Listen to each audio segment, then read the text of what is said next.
यानंतर वळूया पुढल्या बातमीकडे। राज्यातील बोगस सोयाबीन बियाणं प्रकरणामध्ये सरकारनं कडक भूमिका घेतलेली आहे। शेतकऱ्यांची फसवणूक करणाऱ्या 18 बियाणं कंपन्यांविरोधात कठोर कारवाई सुरू करण्यात आली आहे। कृषी मंत्री दत्ता भरणे यांनी पत्रकार परिषदेमध्ये ही माहिती दिली आहे। यावेळेला त्यांनी कर्जमाफी, पावसाची स्थिती, पिकांचं नुकसान आणि राष्ट्रवादी काँग्रेसमधील अंतर्गत चर्चांवर ही भूमिका स्पष्ट केली आहे। तसंच जुलैपूर्वी शेतकऱ्यांच्या खात्यामध्ये रक्कम जमा होणार असल्याची घोषणा सुद्धा त्यांनी केलेली आहे।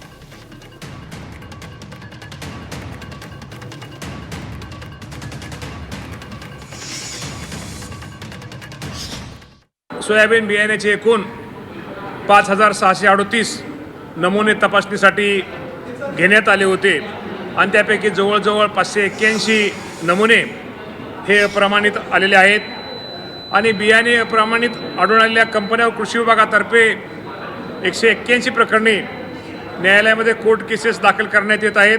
1738 तक्रारीची प्रत्यक्ष शेतात जाऊन तालुकास्तरीय तक्रार निवारण समिती तपासणी केलेली आहे आणि या संदर्भामध्ये निश्चित प्रकारे तक्रार आलेल्या 18 त्यामध्ये 18 बियाणे कंपन्या आहेत। हे बोगस बियाणं माझ्या शेतकऱ्याला दिले त्या बाबतीमध्ये कारवाई करण्याचे आदेश राज्याच्या मुख्यमंत्र्यांनी पण दिलेले आहेत आणि आमच्या कृषी विभागाने पण निश्चित प्रकारे तक्रार त्यांना आदेश दिलेत। या बाबतीमध्ये त्यांना ताबडतोब सांगितलं ज्या ठिकाणी बियाणं बदलून देणं गरजेचं आहे ते ताबडतोब बियाणे त्यांना आपण ताबडतोब बदलून द्या आणि बियाणाबरोबरच भविष्यामध्ये असं कोणी करू नये यांच्यावरती कडकात कडक ज्यांनी या बाबतीमध्ये सोयाबीन बियाण्याच्या शेतकऱ्यांची फसवणूक केली त्यांच्या बाबतीमध्ये कडकात कडक कारवाई ही केली जाईल।